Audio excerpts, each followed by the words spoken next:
Alam niyo po ba na maraming napahamak sa maling akala? Marami pong nasaktan dahil din dito.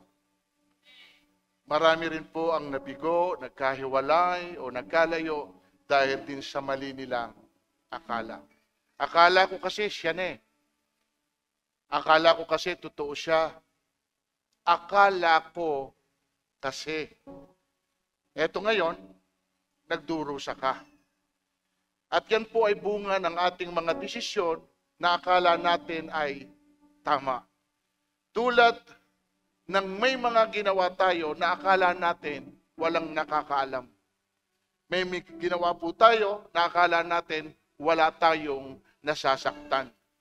At dahil po iyon ang akala natin, tuloy lang tayo sa lahat ng ginagawa natin.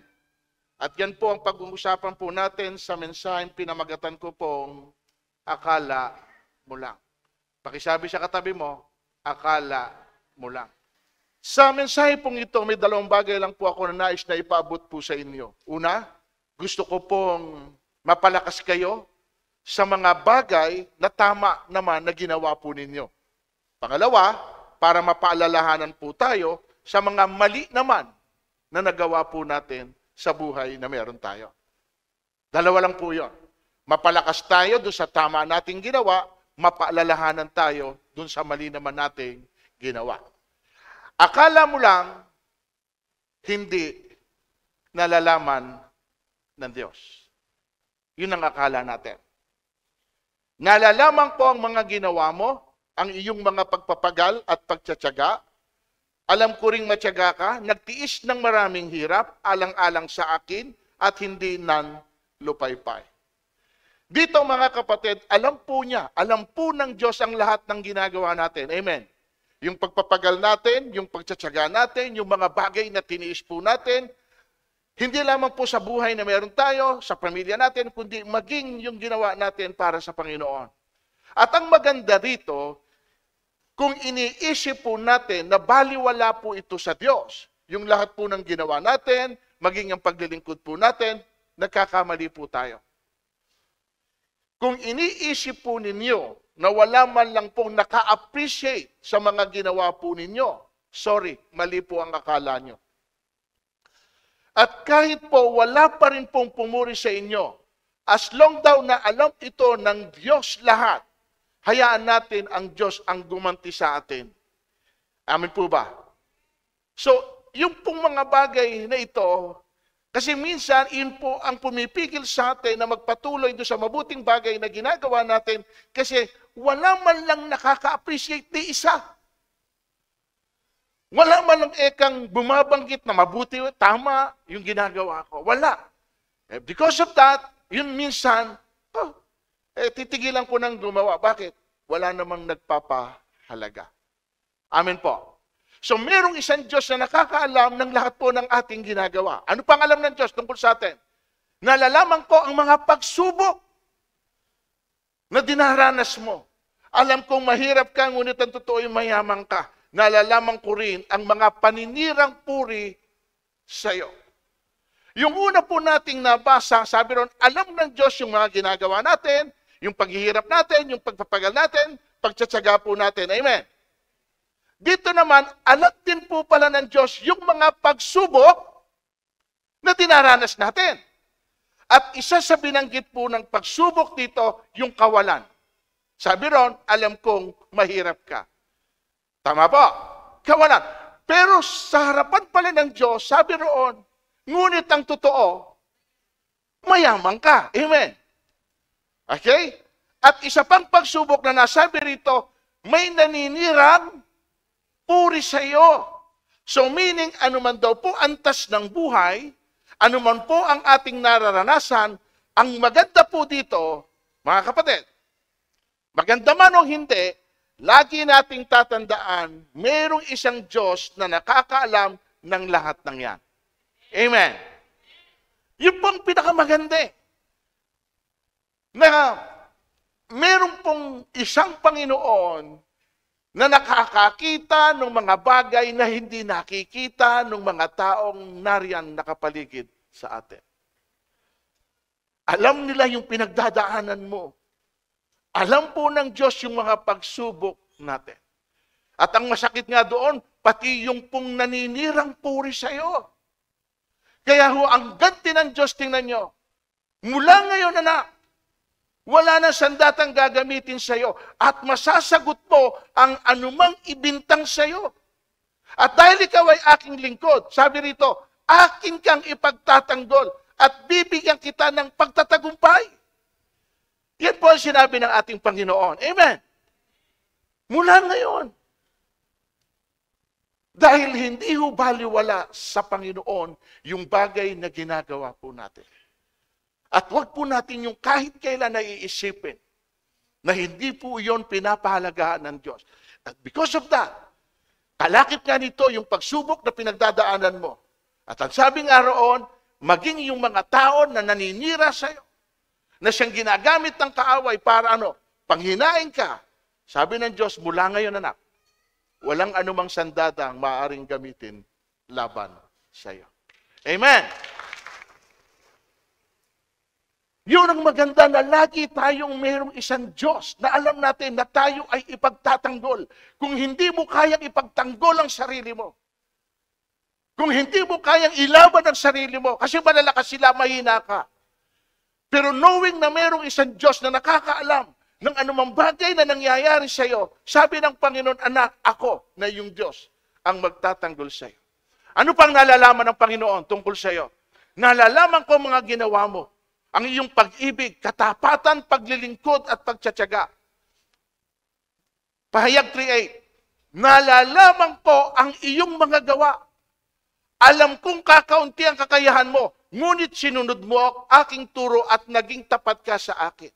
So dito naman mga kapatid, ang binabanggit niya, sabi niya, alam ko kang kakaunti lang ang kakayanan mo.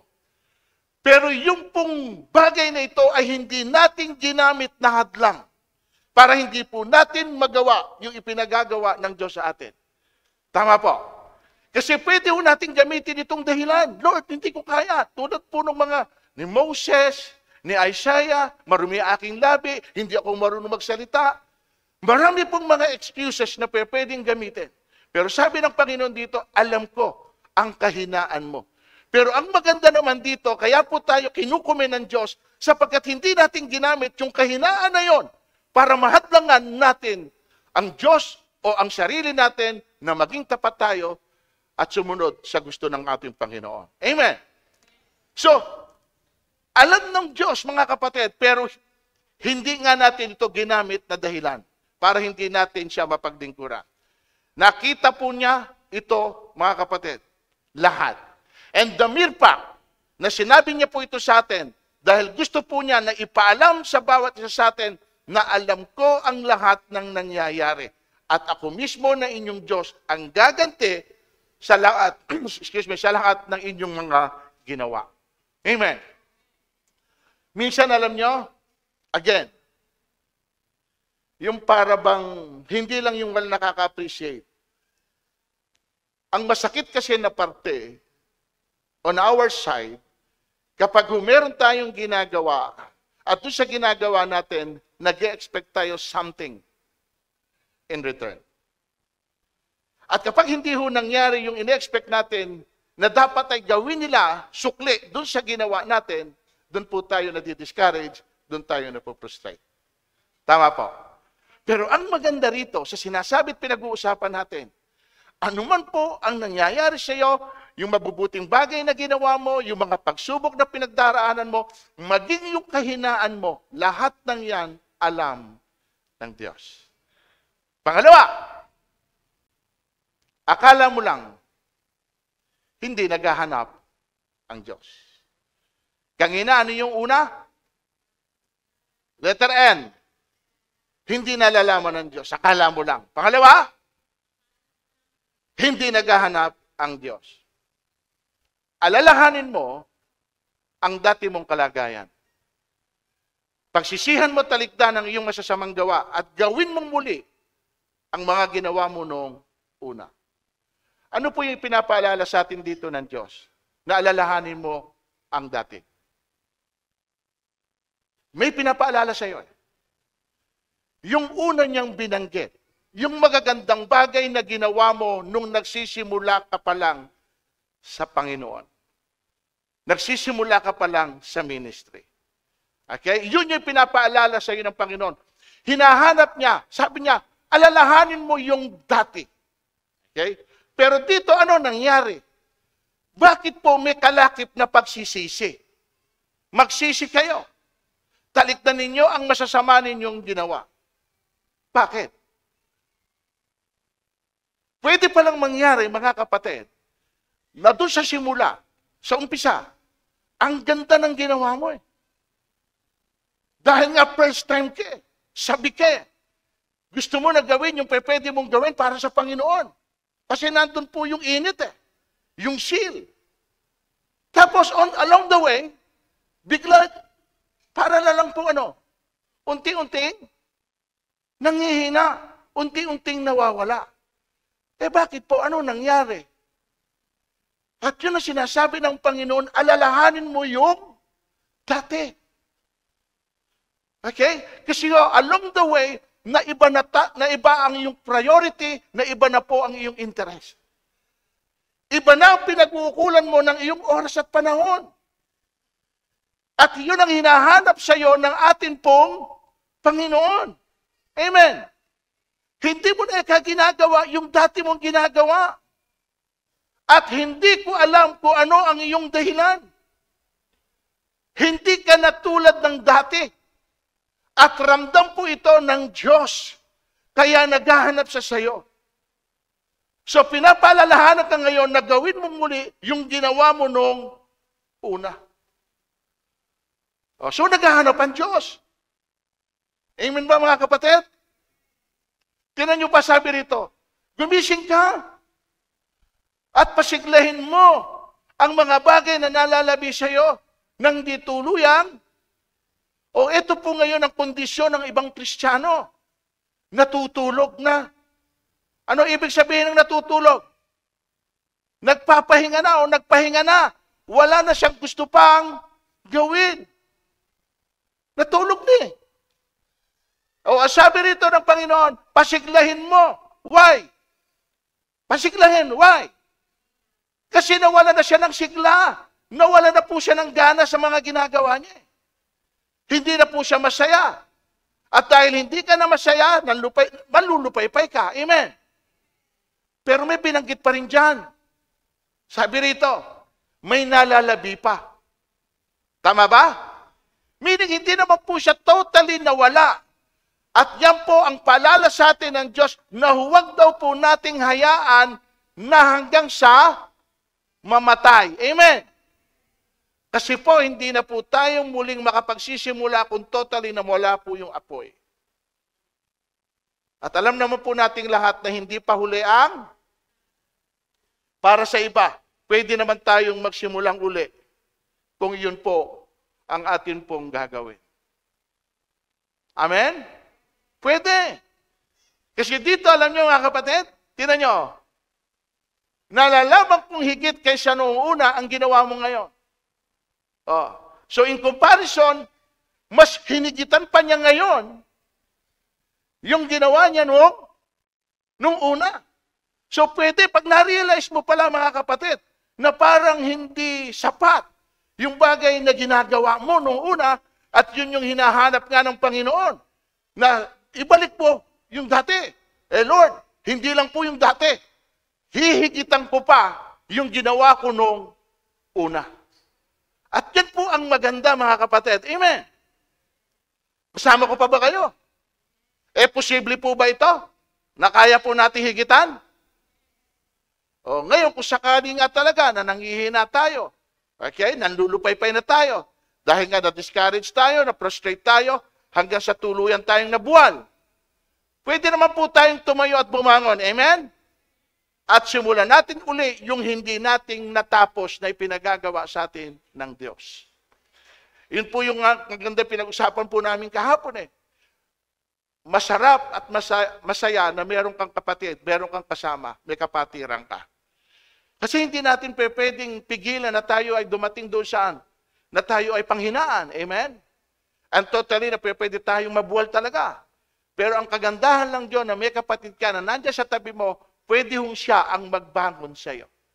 At kung hindi ka itayo ng kapatid mo, nakatabi mo, na nakitang nakabuwal ka, again, meron pa rin isang Diyos na pwedeng mag-angat sa iyo para makapagpatuloy ka. Amen? Iyon ang maganda riyan. Sa tingin nyo, sapat na yung ginawa natin? Hindi. Tingnan nyo to. Nakikita kong hindi pa ganap ang nagawa mo sa paningin ng Diyos. So, hindi ko alam, mga kapatid, bakit po tayo hihinto kung hindi pa pala sapat at ganap yung ating nagawa para sa ating Panginoon. Kasi may pinagagawa po siya. Di ba? At hinahanap po niya yon sa atin. Inuna ko po sa inyo, yung mga bagay na ginagawa nating maganda, alam ng Diyos. Recorded in heaven. Ina-appreciate po ito ng Panginoon, binanggit nating lahat. Nalalaman ko ang mga ginawa mo. Hindi niya yun nakakalimutan. Pero ipinaalam din ng Panginoon sa atin, tayo na kanyang pinagtiwalaan, naghahanap din siya sa iyo. Tama po? At sa akin, isang indikasyon kapag hinanap ka, ibig sabihin, mahalaga ka. Tama po? Kapag hinanap ka, ibig sabihin, kailangan ka niya. Yun po ang mahalaga na maramdaman natin na kung sakali man na hinahanapan tayo ng Panginoon, meron siyang dahilan kung bakit po niya ito ginagawa. At ipagpasalamat nyo sa dami bakit ikaw ang hinahanapan niya.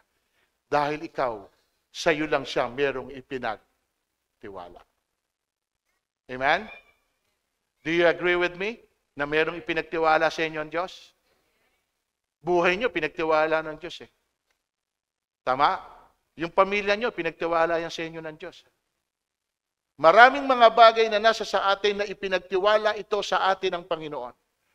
At hindi niyo alam na darating ang araw sa huli, pagsusulit natin yung lahat ng ipinagtiwala ng Panginoon.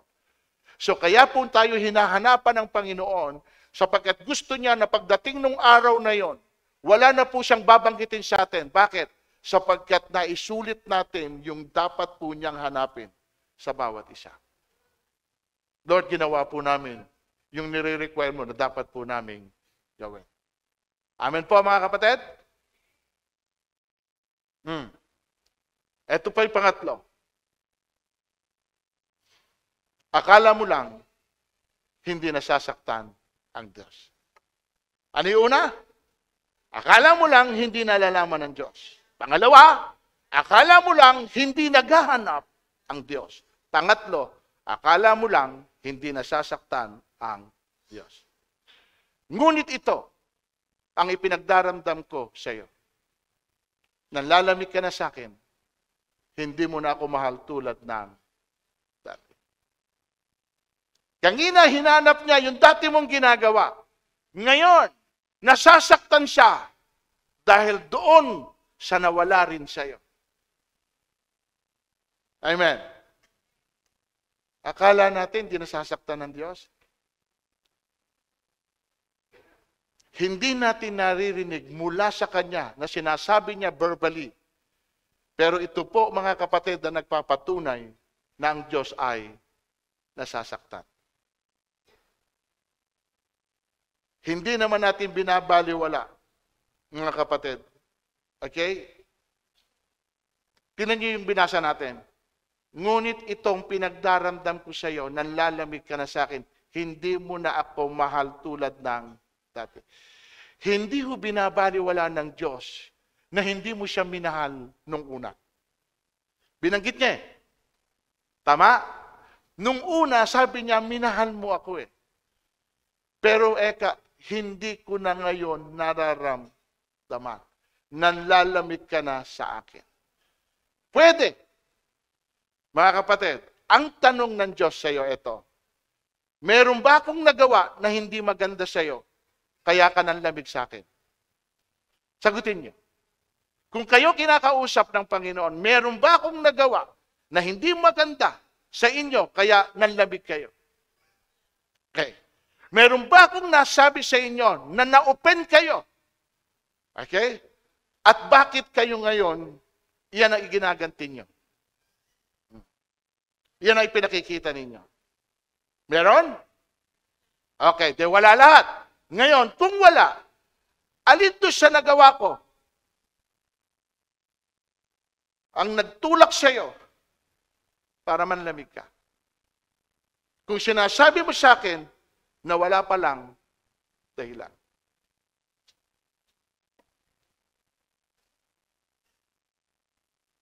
Mag-reason out tayo. Kasi lahat ng pwedeng move natin, decision natin, any action on our part, lahat po nang yan, meron tayong dahilan. O bakit mo yung ginawa? Kasi. O ba't nangyari yan sa'yo? Kasi. Lagi yan may dahilan. Pero tinatanong tayo ngayon ng Diyos, anak, alin doon? Alin doon ang nagsani sa'yo para ganyan ang ipakita mo sa akin?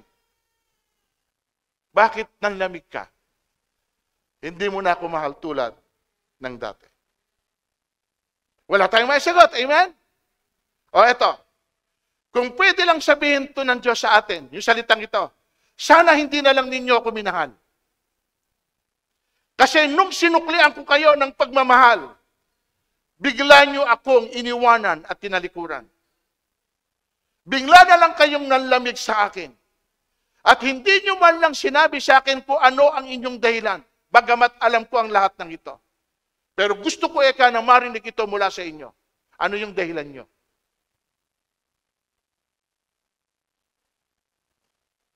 Ano? Ang hindi po natin alam, yung bunga po ng panlalamig natin sa Kanya kung ano ang pwedeng maging bunga nito sa atin. Tingnan niyo po ito. Nalalaman ko mga ginawa mo. Alam kong hindi ka malamig ni mainit. Maano sana yung malamig ka o mainit. Ngunit dahil sa ikay malahininga, hindi mainit ni malamig, isusuka kita. So sa Panginoon, mga kapatid, hindi ho pwede ang neutral. Hindi pwedeng nasa gitna ka. Kailangan mamili ka. Tama o mali. Mabuti o masama. Malamig o mainit. Kaliwa o hindi pwedeng sabay daw na paglingkuran mo ang Diyos at ang mamon o ang kayamanan. You have to choose. Hindi pwedeng nasa gitna ka, naalanganin ka. Saan ka ba talagang side? Which side you are in? Kanan, kaliwa. Gumigitna ka na kapag naramdaman mo parang, kakabi ka ng konti. Hindi ho ganun ang Diyos. Amen? Alam po ng Panginoon, kaya tayo ang mamimili. O sabi niya, nasa inyo ngayon ang kapasyahan. Kayo ang pipili. Buhay o kamatayan, kasaganaan o kahirapan. Kayo pipili. Hindi ko pwedeng nandun tayo. Kung malamig daw, di manlamig. Kung mainit, di dapat mainit. Pero huwag tayong lalagay sa gitna. Di ba? Yung may konting pag-ibig sa Diyos, pero konti rin nawawala. Neutral ka, walang init, hindi naman masyadong malamig. Ano tawag doon? Alam niyo ba yung palaka para mapatay nyo? Ilagay niyo sa tubig at yung pong apoy, huwag niyong bibiglain. Yung unti-unti nyo lang pong pasindihan, na unti-unti yung umiinit yung tubig, hindi po aalis yung palaka. Bakit? Kasi hindi niya iniisip na gano'n, biglang iinit yun eh. Dahan-dahan lang, maligamgam. Unti-unti, hanggang siya umiinit. And later on, hindi nyo napansin, patay na yung palaka. Maligamgam. Masarap lang ang maligamgam kapag iniinom. Pero sa ganitong pagkakataon, ayaw po ng Diyos. Amen. Nasasaktan ng Diyos? Naghihinanakit ang Diyos? Eto. Dinggin niyo mga taga-Israel, ang pahayag ni Yahweh, sapagkat may hinanakit siya sa inyo. Sa lupang ito, wala ng katapatan, walang pagkahabag, at walang pagkilala sa Diyos. May hinanakit siya. Bakit po siya naghihinanakit dito? Ano nawala? nawala yung katapatan. Nawala po yung pagkilala sa Diyos. Amen. Totoo po ba ito? Na ito ang pinaghihinanakit ng Diyos? Na wala na ikang katapatan, wala nang pagkilala sa Diyos. Alam niyo ba mga kapatid na ang hindi pagiging tapat sa Kanya ay tulad lang din ng hindi pagkilala sa Kanya bilang isang Diyos? At kung hindi daw po natin siya kinikilala bilang isang Diyos, bakit po tayo tumatawag sa Kanya? Bakit pa tayo naglilingkod sa Kanya kung hindi naman po natin siya sinusunod sa lahat ng Kanyang inuutos? Ang hindi po pagsunod sa Panginoon ay hindi rin po pagkilala sa atin pong Diyos. Amen, mga kapatid? And here is our conclusion. Bilis lang, ano? Di kayo nangawit. Tandaan po natin ito, kapag sinumulan ng Diyos, tinatapos niya. Kapag hindi po natin natapos yung sinimulan po natin, nangangahulugan na hindi po ang Diyos ang nagsimula, kundi tayo. Kapag daw po Diyos ang nagbukas, walang pwedeng magsara. At kapag naman sinara ng Diyos, walang pwedeng tingnan po natin.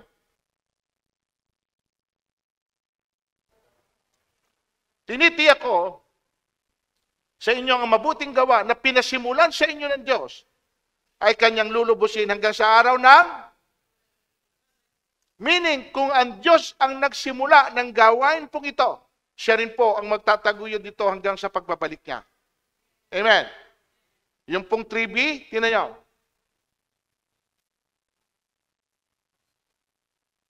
Walang makapagsasara ng anumang buksan niya. Walang makapagbubukas,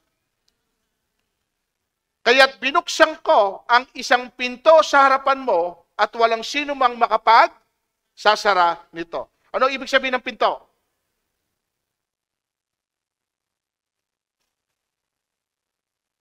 Pinto.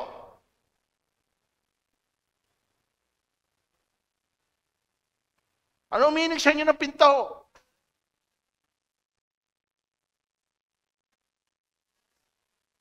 Ano? Pasukan. Doon nakasara. Pinto, mga kapatid, oportunidad. Access. Tama po? O, ito. May access po tayo saan? Sa Diyos. May access po tayo sa lahat ng resources at blessing ng Diyos. Maging sa pabor ng Diyos. Kaya, church, huwag po ninyong hayaan na mawalan po ng sindi ang inyong mga ilawan. Keep the fire burning. At mula ngayon, huwag tayo pong umasa sa salitang akala ko. Akala mo lang. Amen? Sabi ng Lord, magbubukas ako ng isang pinto sa iyong harapan. That is your opportunity. Access. Pagka binuksan ko, walang pwedeng magsara. At ba't binuksan ka ng Diyos? Kasi ang sabi po rito, ano sabi niya? Dahil po ikaw ay naging tapat sa Kanya, sumunod sa Kanya, at binalik mo yung dati mong ginagawa, uminit uli yung pag-ibig mo sa akin, eto ngayon, bilang yung Diyos, eto ganti ko sa iyo. Bubukas ako ng pinto sa harapan mo na walang pwedeng magsara. And that is opportunity ng buhay. Amen? Can you imagine, kapatid, kung lahat ng gagawin mo at babalakin mo, laging yes ang Diyos? Very frustrating ito. Mag-apply ka ng trabaho. Ang sabi po nung pinapasukan mo, wala na pong bakante. Sarado pinto. Sinubukan mong mag-abroad. Okay na, simula ka. Process. Pagdating po nung araw na aalis ka, sabi, cancel. May pandemic. Sarado ang pinto. Walang oportunidad na magbukas sa'yo. Mag-isip ka. Bakit?